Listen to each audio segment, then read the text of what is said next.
ces choses en même temps. Un peu de temps. Donc, c'est des moments de qualité. J'aimerais que chacune de nous, enfin, chacun de nous, il y a des hommes aussi, chacune de nous prenne ces moments vraiment au sérieux. Parce que moi, ça m'arrive. Hein.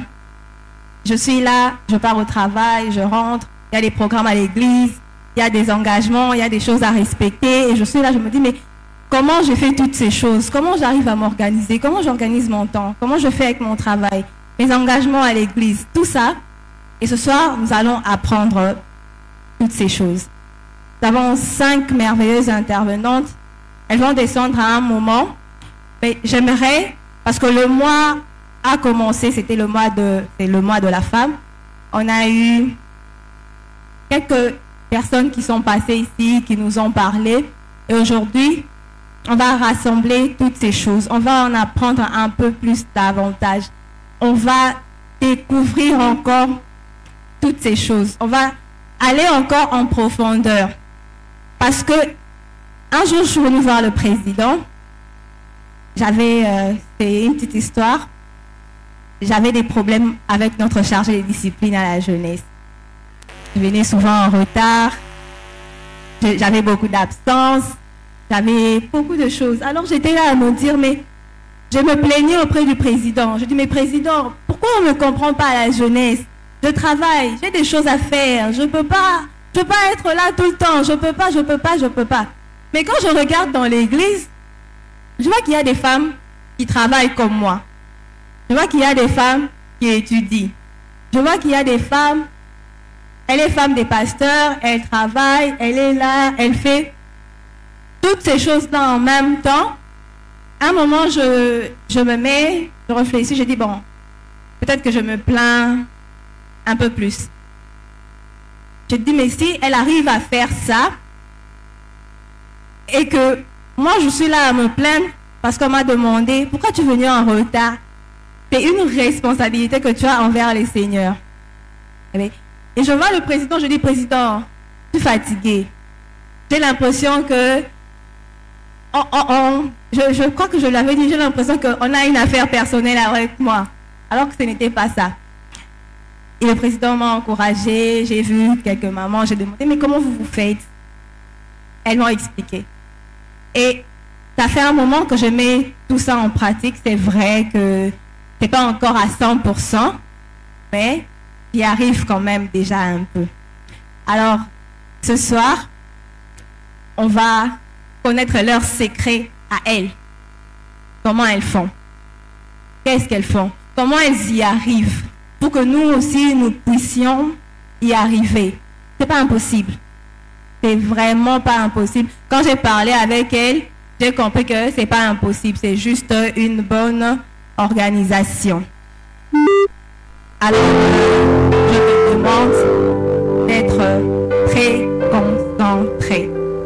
D'être très concentré parce que c'est vraiment des moments de qualité. C'est vraiment des moments très, très spéciaux. Alors, nos intervenantes sont là, je m'excuse, je ne vais pas trop leur laisser beaucoup de temps de se reposer. Je vais directement commencer avec elles parce qu'on a hâte d'apprendre. On veut découvrir, on veut savoir comment elles font. Qu'est-ce qu'elles font? Elles sont spéciales? Je ne sais pas. Qu'est-ce qu'elles ont pour y arriver? Alors sans plus tarder, je vais faire passer les intervenantes. Je vais faire une petite présentation. Et soyez sûrs qu'elles ont des choses très, très intéressantes et très, très importantes à nous dire. Je vais appeler notre maman de toute l'église. Je vais appeler maman Agnès Kabala. Est-ce qu'on peut accueillir maman Agnès, s'il vous plaît? Maman Agnès, c'est notre maman. Notre maman à nous tous. Nous l'aimons beaucoup. Alors, maman Agnès est la femme de notre papa, notre pasteur Claude Kabala. Elle est mère des 4 enfants que nous connaissons tous. Elle est femme entrepreneur, ça veut dire qu'elle sait gérer les affaires. Elle sait gérer les affaires. Elle est femme des pasteurs et elle a des engagements à l'église. qu'elle respecte. Aujourd'hui, maman Agnès va nous parler d'une femme chrétienne équilibrée. Est-ce qu'on peut encore accueillir maman Agnès pendant qu'elle se met? Merci maman. Je veux ensuite appeler maman Claudie Béa. Est-ce qu'on peut accueillir maman Claudie?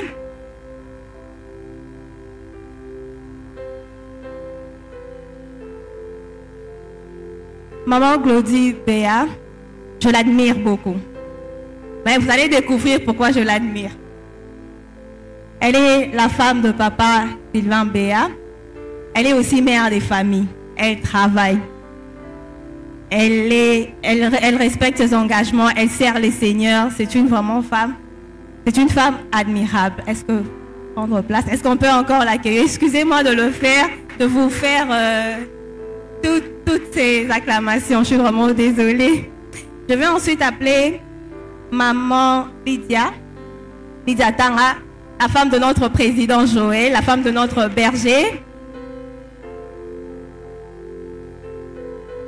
Alors, maman Lydia est mariée au président Joël.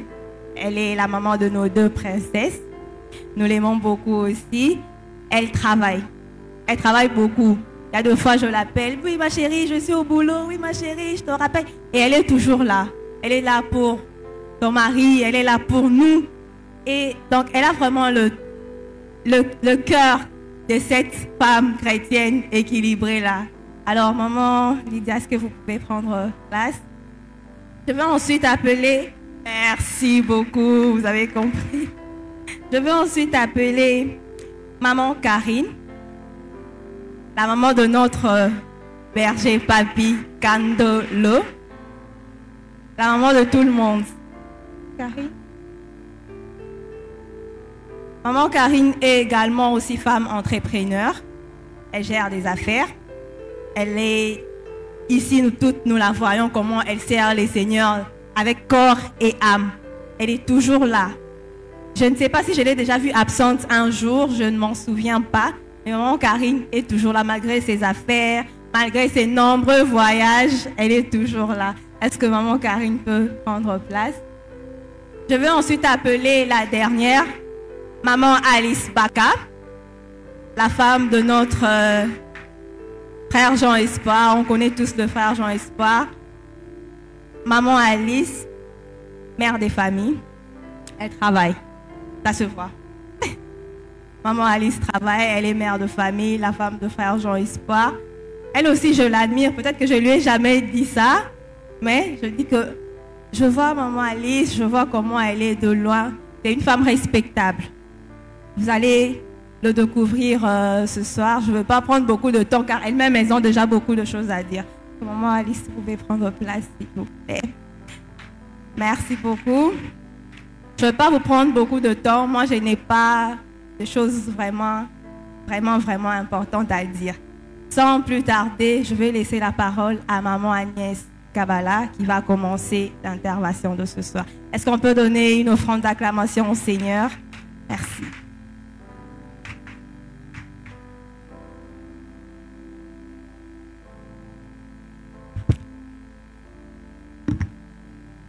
Alléluia. Je vous salue tous au nom de notre Seigneur Jésus-Christ. Que le Seigneur vous bénisse. Qu'il vous bénisse abondamment. Parce que malgré la pluie, vous vous êtes fait violence et vous êtes là. Que le nom du Seigneur soit loué. Ce soir, nous allons aborder notre thème que vous connaissez tous. Ou vous connaissez toutes, je vois il y a aussi des papas au milieu de nous. Le thème que nous connaissons tous. Femme chrétienne équilibrée. Nous voulons parler de cette femme chrétienne parce que c'est une belle occasion, une occasion précieuse que le Seigneur nous accorde pour partager, pour échanger et pour grandir ensemble. Nous continuons tous ou toutes à grandir. Donc, c'est un échange, un moment de partage pour nous permettre de grandir ensemble. Amen. Dans un monde où l'on dicte une identité à la femme, l'identité, le rôle de la femme dans la société contemporaine, il y a beaucoup de défis pour les femmes. Alors ce soir, nous voulons que chacune de nous, comme nous sommes là, partage avec nous ses expériences dans sa vie professionnelle, dans les domaines différents de nos vies. Quand on parle, comme on a intitulé notre thème « Femmes chrétiennes équilibrées », il ne s'agit pas seulement des femmes mariées. Nous parlons de la jeune fille. Nous parlons de la femme seule. Nous parlons de la femme célibataire. Nous parlons d'une épouse. Nous parlons d'une mère. Amen. Nous sommes toutes concernées. Nous sommes toutes les femmes. Alors, l'équilibre en tant que femme dans sa profession, je voudrais d'abord dire que Dieu, il a doté la femme de beaucoup de capacités. La femme peut combiner beaucoup de choses, beaucoup d'activités au même moment. Elle peut toucher à gauche, elle peut toucher à droite, elle peut faire beaucoup de choses. Alors l'équilibre dont nous parlons, c'est-à-dire garder son équilibre en faisant ses mouvements, en bougeant, en touchant à tout ce qu'elle peut toucher, mais rester chrétienne. Garder l'harmonie, au fait, entre ses activités et sa vie chrétienne. Ses activités, il y a la vie de famille, il y a la vie professionnelle et il y a sa propre vie personnelle aussi. Elle doit vivre comme tout le monde. Alors nous voulons dire que nous pouvons être chrétiennes et faire beaucoup d'autres choses et exceller aussi dans ce qu'on fait. Parce que le monde pense que quand on est chrétien, donc on est quelqu'un ne vaut rien parfois. Hein? On pense que quand on est chrétien, on ne peut rien, on est là aller à la prière, prier et c'est tout. Non, non. On peut être chrétienne et exceller, faire des progrès dans tout ce qu'on fait. Et nous avons, vous remarquerez que les exceptionnelles oratrices qui sont à ma gauche et à ma droite sont des femmes mariées. Mais nous venons parler à la jeunesse. On n'est pas allé parler au département des femmes, là où il y a des femmes mariées. Nous venons parler à la jeunesse. La jeunesse, l'avenir de demain. Les jeunes filles qui deviendront aussi des femmes mariées, de mamans comme nous. Alors, on doit les préparer. Parce que parfois, les jeunes filles sont butées à beaucoup de défis et pensent que j'étudie pourquoi, quand je serai mariée, je resterai à la maison pour élever les enfants. Pourquoi il faut faire des grandes études? À quoi ça va me servir? Non, non. Le monde d'aujourd'hui, les femmes jouent aussi le même rôle que les hommes. Ils travaillent comme les hommes. Et à combien plus forte raison, nous les chrétiennes.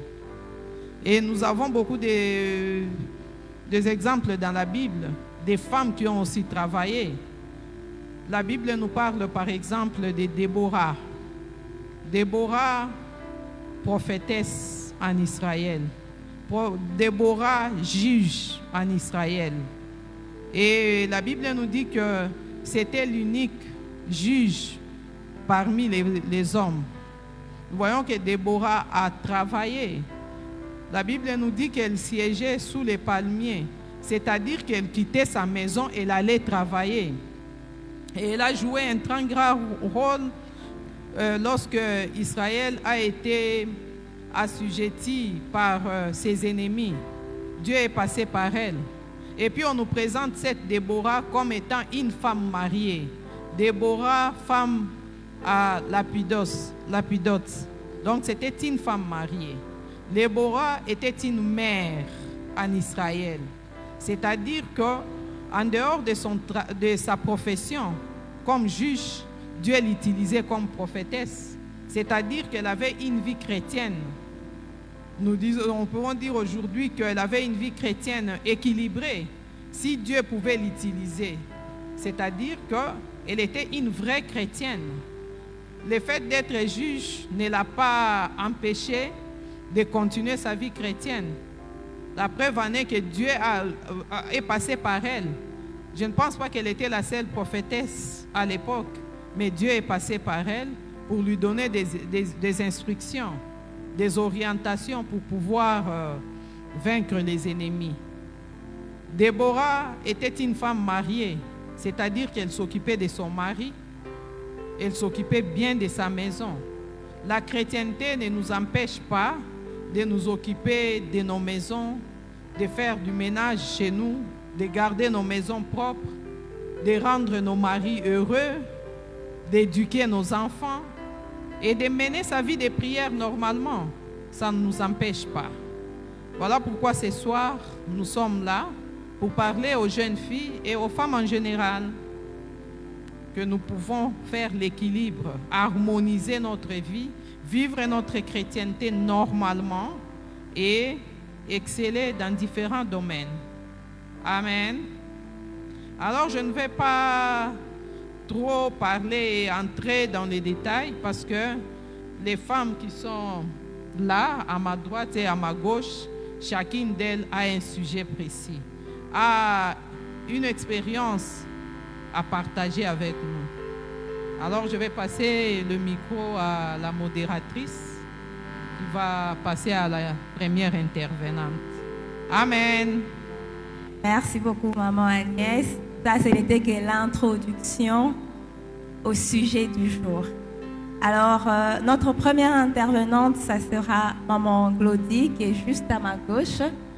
C'est elle qui va commencer avec son sujet de une femme chrétienne qui excelle dans le domaine des études tout en gardant de l'équilibre entre la vie chrétienne et son ménage.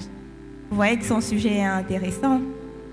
Alors, bonsoir maman Glody. Bonsoir L'Oréal. Je vous laisse la parole afin que vous puissiez nous parler de ce que vous avez prévu ce soir. Merci pour la parole. Alors, il m'a été demandé de parler d'une femme qui excelle dans ses études, tout en maintenant un équilibre entre sa vie chrétienne et nage. Et par rapport à mon expérience, bien sûr, en 10 minutes, c'est difficile de parler de mon expérience, mais je veux donner les grandes lignes, je veux dire l'essentiel. Je voudrais commencer au départ. Qu'est-ce qui m'a poussé qu'est-ce qui m'a motivé à vouloir exceller dans mes études? J'ai commencé l'université, je me suis retrouvée dans un environnement où les chrétiens, les enfants de Dieu, pour la plupart, ne réussissaient pas bien. J'étais dans un groupe chrétien à l'université et c'était pas faux parce que la plupart, en tout cas, ne réussissaient pas bien. Mais ils accordaient plus du temps à la prière qu'aux études. Et parce que j'étais chrétienne aussi, ça me dérangeait. Je me disais, mais pourquoi ce groupe a cette image? Pourquoi on va avoir cette image des enfants de Dieu? Et ce n'était pas faux, c'est parce qu'ils étaient tout le temps en train de prier, ils étaient tout le temps en dehors des auditoires au lieu d'étudier. Et j'avais dit qu'avec moi, ça sera différent. Je voudrais changer la donne, en fait. Qu'on voit aussi qu'il y a des chrétiens qui peuvent exceller, qui peuvent être des modèles et des références pour plusieurs personnes.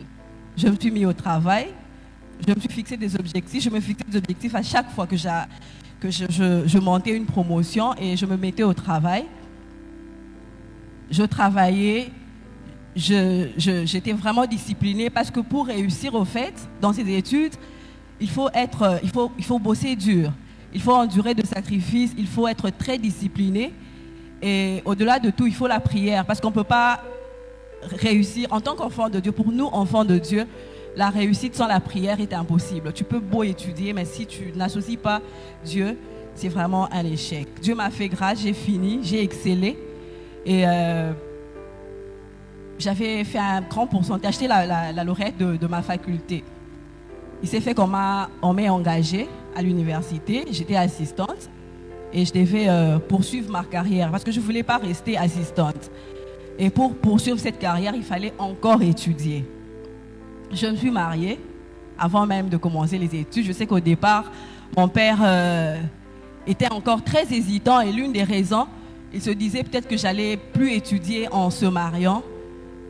Je ne sais pas, mais j'avais parlé avec lui un jour, j'avais rassuré que j'avais des objectifs à atteindre et que j'allais continuer mes études même dans le mariage. Et c'est ce qui s'est fait. Je me suis mariée, il fallait poursuivre, je me suis inscrite en DA, parce que dans l'enseignement, il y a le DA et il y a le doctorat. Alors comme je ne voulais pas rester assistante, je voulais évoluer, il me fallait étudier. Ce n'était pas facile, je vous assure, parce que c'est vraiment très différent quand on étudie encore chez ses parents, quand on est jeune fille. C'est vraiment très différent que d'étudier chez elle à la maison. Tu as un mari à gérer, j'avais déjà un garçon, un enfant, et je devais continuer les études. Et je me rappelle au départ, je n'avais même pas de bonne, je n'avais pas de nounou. Alors je devais chaque jour m'occuper de ma maison, m'occuper de mon mari, de l'enfant, et le soir aller au cours, étudier, rentrer. Et parfois j'allais déposer le petit chez les grands-parents. Et c'était comme ça ma vie de tous les jours. Alors parce que j'avais un objectif à atteindre, déjà en tant qu'enfant de Dieu, je savais que le Seigneur avait des grands projets pour moi. J'avais une grande destinée, je devais travailler par rapport à cette destinée. Parce que c'est vrai que Dieu a des projets pour nous, des projets de bonheur, des projets de paix. En tant qu'enfant de Dieu, nous avons une grande destinée en lui. Mais pour atteindre cette destinée, il faut certains préalables. Il faut travailler, il faut bosser dur, il faut beaucoup de sacrifices. Et il faut toujours rester en présence de Dieu, prier, demander la force du Saint-Esprit. Parce qu'il me fallait vraiment le Saint-Esprit pour arriver à garder l'équilibre. Parce que sinon, à un moment, tu peux abandonner. À un moment, ça devenait compliqué. Parce que j'ai eu ma deuxième grossesse pendant que j'étudiais. Et c'était vraiment pas facile du tout. Et il m'est arrivé un moment où je devais me déplacer. J'ai quand même... quand j'ai fini mon DEA, j'ai eu une bourse pour continuer le doctorat. Et il fallait que je me déplace, que j'aille à l'étranger. J'étais grosse. Dieu a fait grâce. Le processus était un peu lent. Et quand c'est fini, j'ai accouché. Après, je devais laisser l'enfant pour aller étudier. En tout cas, c'était le plus grand sacrifice de ma carrière, je peux dire. Parce que je ne voyais pas laisser, j'avais laissé un enfant de 4-5 mois et il devait arrêter de téter, il devait rester avec le grand-parent loin de moi et c'était vraiment très difficile. Mais avec l'aide de Dieu,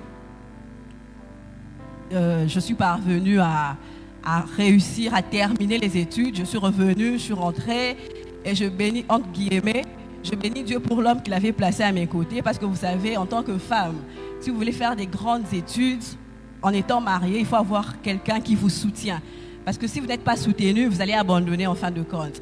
Et j'avais quelqu'un qui m'avait soutenu, qui ne m'avait pas abandonné.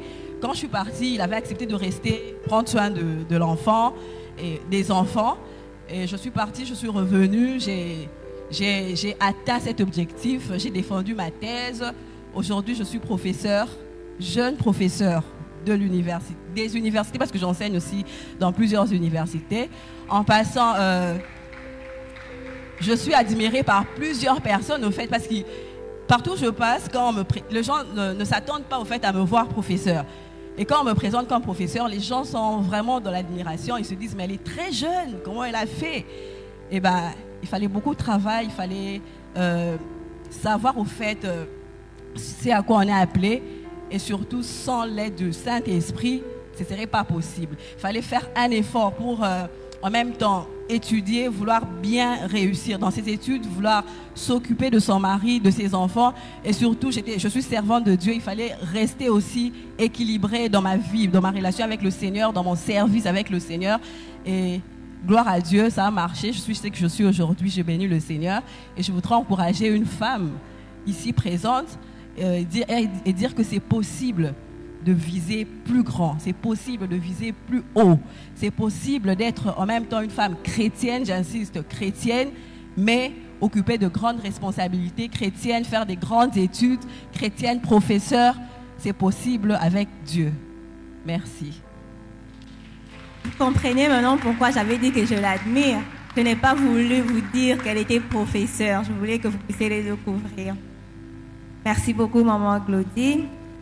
Notre deuxième intervenante, ce sera maman Alice. Je vous ai parlé de mon expérience ici devant. Je vous ai parlé de comment c'est dur pour moi. Alors, maman Alice, pour ma part, je ne sais pas pour vous, mais pour moi personnellement, j'ai hâte de l'écouter. Parce que maman Alice, elle nous parle d'une femme qui se distingue dans le domaine professionnel tout en gardant de l'équilibre dans sa vie chrétienne et son ménage. Bonsoir maman Alice Baka. Bonsoir maman. Merci. Bonsoir à tous. Voilà. Ça va faire exactement aujourd'hui 3 mois et 3 jours que Dieu nous a sortis d'un accident très grave, moi et mes enfants. Et ces jours-là, j'ai senti comme si on m'avait remis une feuille toute vierge sur laquelle je devais écrire de nouvelles histoires, de nouvelles expériences, bien sûr avec Dieu. Et participer à cette conférence, pour moi, ça fait partie de ces choses, ces nouvelles choses-là. Et je tiens à remercier Président Joël pour ça. Voilà. Notre thème, notre grand thème, c'est la femme chrétienne équilibrée. Et moi, j'évoque la partie de la femme chrétienne qui garde cet équilibre-là entre sa vie professionnelle et sa vie à l'église. En fait, c'est pas trop compliqué. Les histoires avec Dieu, c'est pas trop compliqué. Il ne faut pas non plus se compliquer la tâche. Ou tu sais ce que tu veux faire avec Dieu, ou tu ne sais pas. Quand tu sais, tu te donnes des lignes de conduite et les choses vont comme sur des roulettes. Ou tu ne sais pas, tu t'embrouilles, tu vas dans tout ce qui bouge et tu perds l'objectif. En fait, moi, je me suis dit carrément que j'avais des choses à faire, que je devais absolument faire dans les milieux professionnels et des choses que je devais surtout pas faire. Et je veille vraiment à ce que ces choses-là se passent comme je me suis donné cette ligne de conduite-là. Les choses à faire, c'est tout simple. La parole de Dieu nous éclaire tous les jours. On ne va pas inventer la roue. Il y a des choses qui existent déjà. On ne fait que suivre la parole. Il y a des choses qu'il faut faire. C'est tel que je me dis, il faut être habile au travail. Il faut être habile. Dans les livres on ne va pas lire, on n'a pas assez de temps. Je vais quand même citer des versets comme ça, puisqu'on est là à l'église, c'est important. Proverbe 22, 29 nous dit qu'un homme habile se tient à côté de roi. Pourquoi être habile? Parce que Dieu n'aime pas des paresseux. Dieu veut nous voir exceller. Dieu veut nous voir avancer. Quand tu es habile, tu vas te retrouver à côté du roi, à côté de chefs, à côté des responsables de l'entreprise et tout. Pas seulement pour toi, pour des frères, pour des sœurs, tu peux plaider. Et on voit l'histoire d'Esther dans la Bible.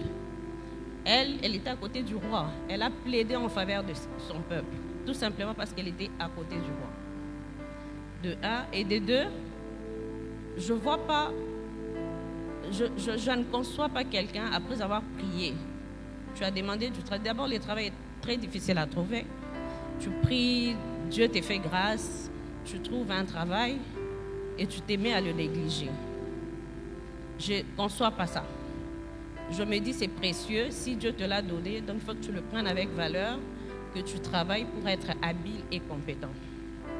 Deuxièmement, j'ai une autre chose que je fais habituellement, c'est que j'exerce les choses de la foi dans le milieu professionnel. Les choses de la foi, c'est tel que lire la parole de Dieu, méditer la parole de Dieu. Ce n'est pas incompatible en fait. Tu ne peux pas être là au travail et te dire, mais bon, moi je viens seulement, je travaille, j'ai fini, je prends mes papiers, je sors, je pars. Non. Moi d'ailleurs, l'habitude que j'ai, c'est que quand j'arrive, dès que je m'assois, dès que j'arrive au bureau, j'ai l'habitude de parler au Saint-Esprit. Je lui dis, bon, Saint-Esprit, on vient d'arriver. Dis-moi par quoi je commence, dis-moi qu'est-ce que je vais faire aujourd'hui. Et il arrive qu'on te donne des tâches un peu plus compliquées. Tu te dis, tu sais même pas par où commencer. Tu te dis, mais là, c'est difficile, je n'ai pas étudié ces histoires, c'est compliqué pour moi, comment je vais faire? Mais puisque tu es en communion avec le Saint-Esprit, et puisque je suis tout le temps consciente que le Saint-Esprit est juste à côté de moi, je me sens épaulée. Tu as des flashs comme ça dans la tête, l'idée te vient, tu fais le travail aussi facilement, tu as les résultats. Et puis à la fin, même toi-même, tu es étonné, tu te dis, mais c'était énorme, comment j'ai fini? C'est parce que j'ai pris conscience que le Saint-Esprit est là. Ce n'est pas incompatible. Lire la parole de Dieu, tu n'attends pas seulement quand tu quittes les bureaux, tu rentres à la maison pour que tu trouves du travail pour le temps pour lire la parole de Dieu. J'ai fait un effort. En fait, c'est une discipline. J'ai fait vraiment un effort pour trouver un peu de temps. Soit avant de travailler, soit pendant que je travaille, soit à la fin. Mais pendant que je travaille, je médite. Et ça, c'est l'exercice que je fais tout le jour. Tout le jour. Et la troisième chose que j'ai fait habituellement, c'est que j'évangélise aussi au travail. Tu vois? La mission que Dieu nous a donnée, c'est d'aller faire de toutes les nations les disciples de Jésus. On quitte la maison à 5 heures, on se retrouve au bureau, on finit le travail à 20 heures. Tu as passé pratiquement toute la journée au travail. Donc tu rentres fatigué, parfois tu trouves déjà les enfants endormis. Donc si tu ne te donnes pas ces disciplines-là, tu ne vas jamais même évangéliser. Parce que tu n'as presque pas le temps. Alors moi, je me dis, je passe beaucoup de temps au bureau, alors je vais faire un effort d'évangéliser là où je passe plus de temps. Et comment je l'ai fait? Bien sûr, en parlant, en partageant la parole de Dieu et tout, et par l'attitude. Ça, c'est vraiment important. Pour que les gens t'écoutent, il faut que tu prennes conscience d'abord toi-même que je ne suis pas n'importe qui. Quand je dis ces habitudes-là, c'est par exemple, comment tu t'habilles? Au bureau, oui. Comment tu parles aux gens? Comment tu réponds quand les gens te parlent? Donc, c'est tout ça qui fait que les gens puissent t'écouter quand tu évangélises. Mais si tu t'es dit, bon, je fais comme tout le monde. Les gens portent des courtes jupes, je fais la même chose. Tu viens évangéliser, personne ne t'écoute. Je me suis toujours demandé aussi, par exemple, quand on prend le métier de quelqu'un qui est hôtesse, j'ai jamais trouvé la compatibilité entre ce qu'elle fait et comment elle s'habille. J'ai jamais trouvé cette compatibilité-là. Du reste, je me dis, si dans le milieu professionnel dans lequel tu te trouves, ça t'exige de mal s'habiller, de ne pas faire la volonté de Dieu, il faut carrément arrêter, il faut laisser. Mais sinon, si tu es libre c'est comme ça que je maintiens cet équilibre-là. Et la dernière chose que je fais vraiment un effort aussi de participer au culte de tous. Parce que quand on trouve du travail, nous avec nos entreprises, ça te prend toute la journée. Parfois, tu n'as pas de pause. Si tu ne te fais pas violence, c'est que tu ne vas jamais communier avec le frère, alors que la parole de Dieu nous le recommande. Elle dit, il est doux et agréable aux frères d'habiter ensemble. C'est important. Parce qu'en venant à l'église, quand on communie ensemble, il y a des bénédictions liées à ça. Tu ne peux pas te dire, je suis chrétienne, tu restes seule dans ton coin, tu médites seule, tu fais des histoires seule. Non, il faut être là avec le frère, parce que c'est ce que Dieu veut de nous. Alors, en conclusion, ce que je pourrais dire, c'est que, en fait, L'équilibre, ce n'est pas une facilité. L'équilibre, ce n'est pas un confort. L'équilibre, c'est cette façon-là de chercher à réajuster sa vie tout le jour. Une recherche constante à réajuster sa vie par rapport à la parole de Dieu dans les milieux professionnels. Merci. Merci beaucoup, maman Alice. Merci beaucoup. Alors, on va aller chez maman Lydia Tanga. Alors, maman Lydia va nous parler de une femme chrétienne veillant sur l'aspect spirituel de son conjoint tout en gardant l'équilibre sur plusieurs aspects de son ménage. Bonsoir, maman Lydia.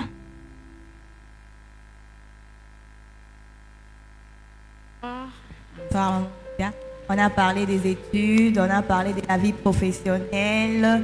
On vient écouter maintenant celle qui maintient l'équilibre entre ta vie et la vie de ministère de son conjoint. Je laisse la parole à maman Lydia. Merci pour la parole. Bonsoir tout le monde. Ok, je ne vais pas me présenter, on m'a déjà présenté.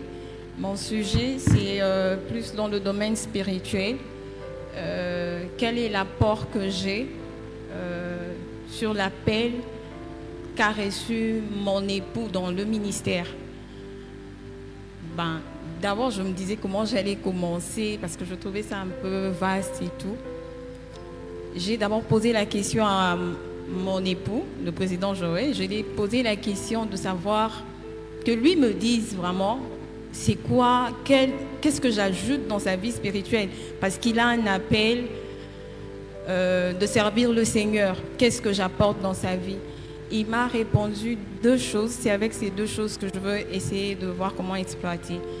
Il me dit que je joue le rôle de sentinelle dans sa vie et aussi dans notre ménage, dans mon ménage en fait. Il dit que je joue le rôle de sentinelle et à part ça, il m'a dit que je sais faire la part des choses. Donc, quand il faut faire ça, c'est ça, surtout quand c'est les choses de Dieu, même si on est fatigué, s'il faut faire, on le fait. D'abord, pour devenir ce qu'il a dit, c'est pas venu du jour au lendemain, non. Dieu m'a fait grâce, j'ai grandi dans une famille chrétienne où vraiment, papa, à 5 heures, quand c'est le culte familial, il vient, il nous réveille, on prie.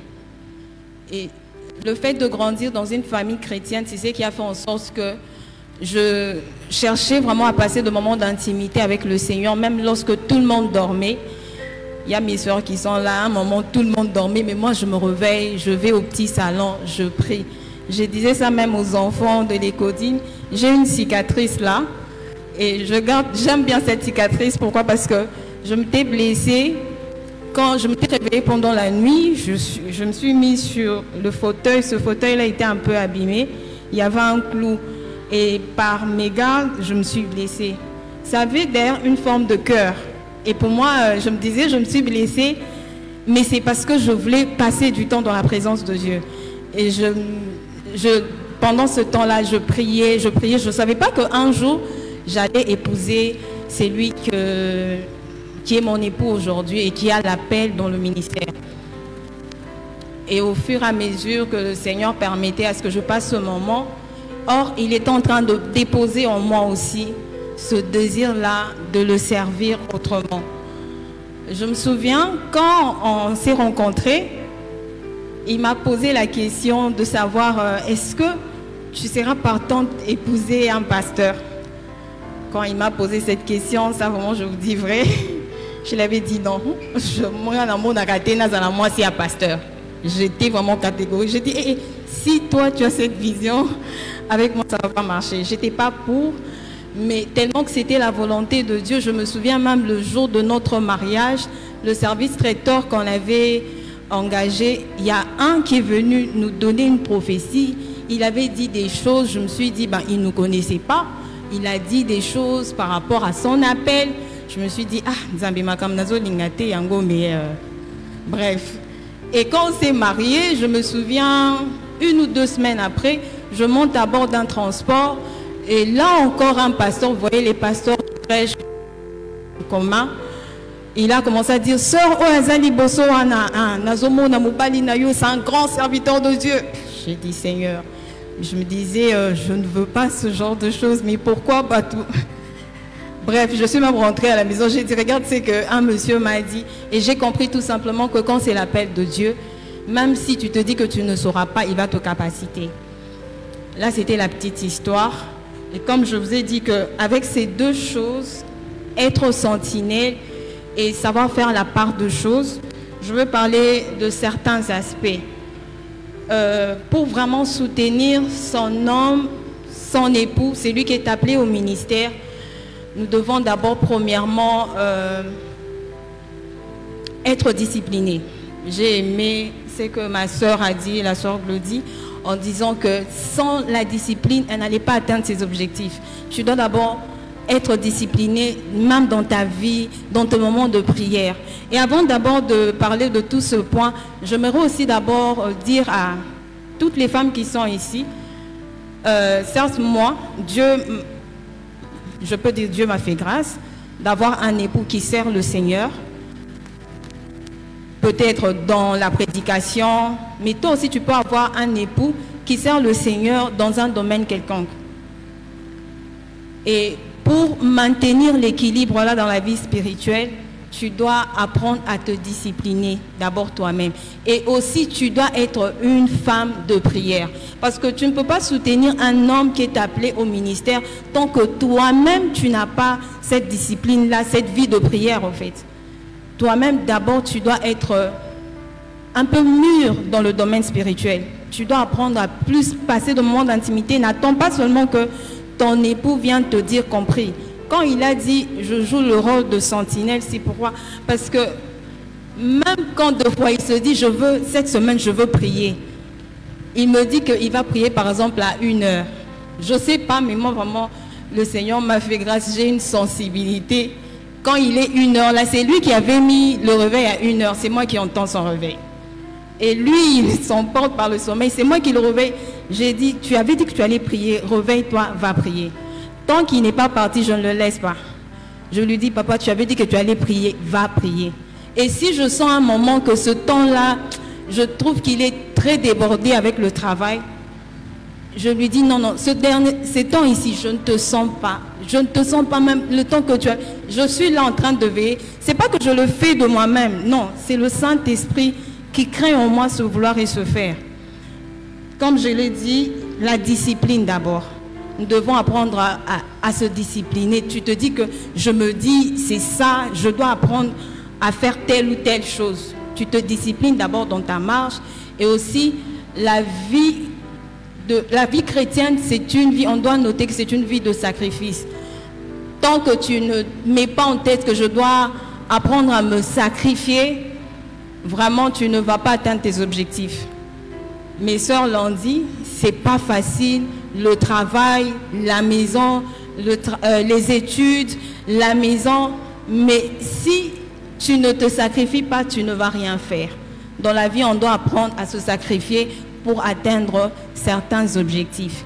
Et autre chose, à part le sacrifice, la discipline, il y a aussi la sensibilité. Je n'aime pas parler seulement de la sensibilité, j'associe la sensibilité avec l'obéissance. Quand je dis j'associe la sensibilité avec l'obéissance, il faut vraiment demander d'être sensible et obéissante. Les femmes, nous, Dieu nous a fait grâce, on a une sensibilité que les hommes n'ont pas. Tu peux être là, l'homme vient, il te dit telle chose, tu te dis, ah, Naomo na eloko esimbate. Et effectivement, quand tu sens ça, Dieu parle souvent au travers de nous les femmes.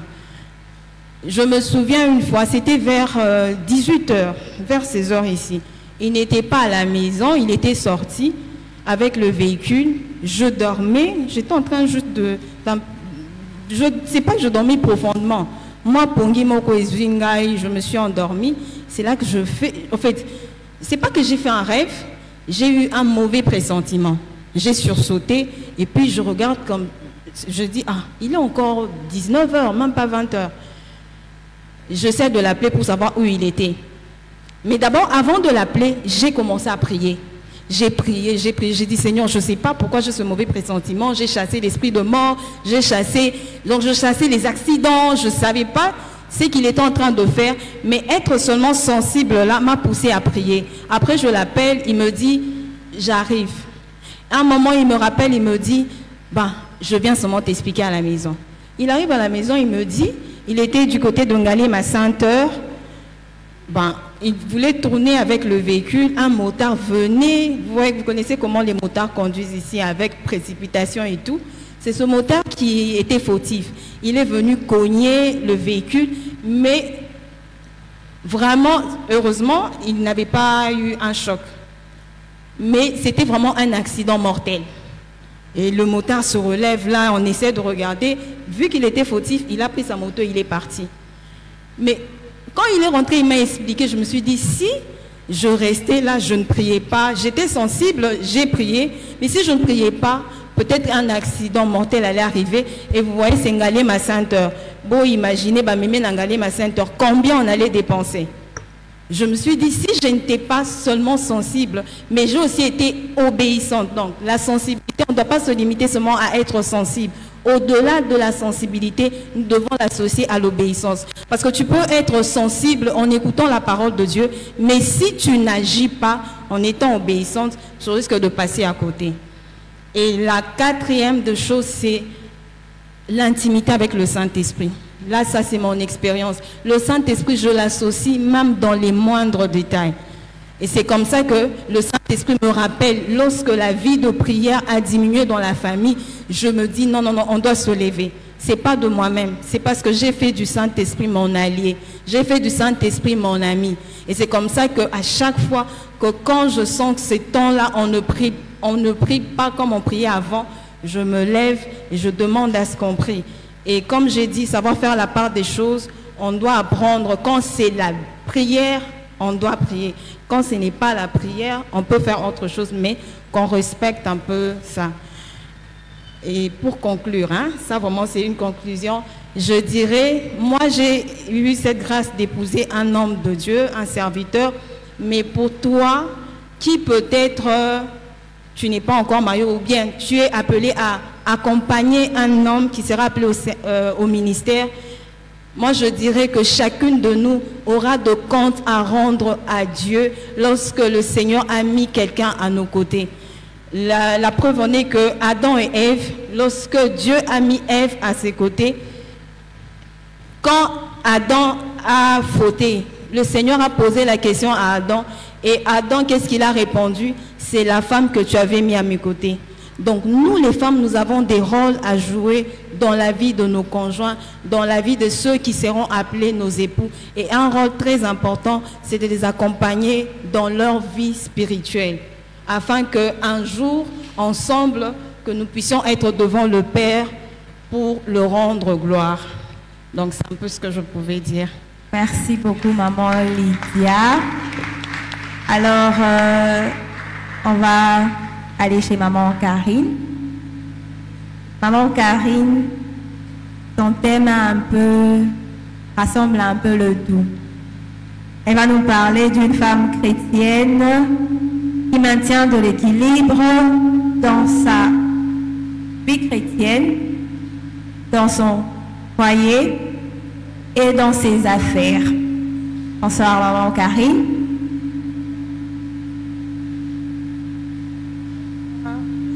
Bonsoir sœur Gloria.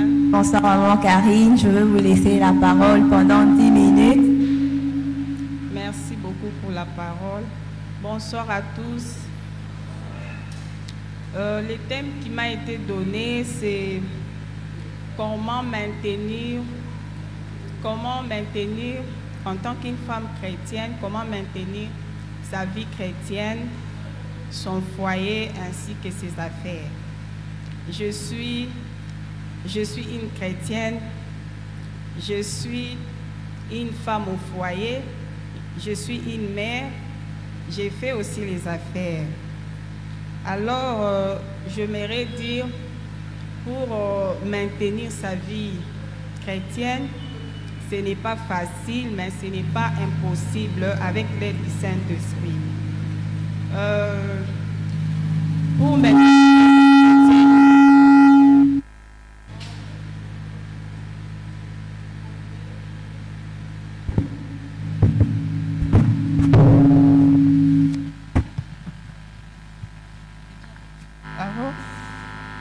faudrait d'abord aimer le Seigneur.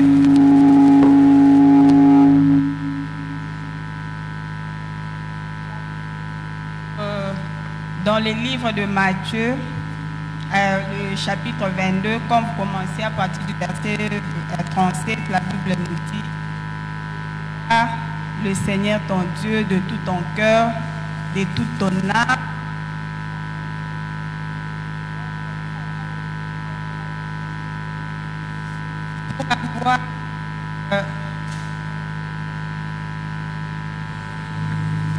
pour maintenir sa vie chrétienne, nous avons besoin. Il faudrait avoir une vie de discipline, comme Maman Lydia vient de le dire, être en bonne communion avec le Seigneur, avoir une vie de consécration, c'est-à-dire une vie de prière, il faudrait aussi avoir une vie de méditation de la parole de Dieu, avoir aussi une intimité avec le Saint-Esprit. C'est vrai, ce n'est pas facile. Par exemple, moi je peux donner mon exemple. Tout le jour, je me réveille à 4h30 pour m'occuper des enfants qui vont aller à l'école, ainsi que mon mari aussi. Souvent, ils quittent à la maison à 5h30. Et qu'eux, ils sortent, ça me permet de prendre ces temps-là pour prier, pour méditer aussi la parole du Seigneur. Donc, ce que je peux dire par rapport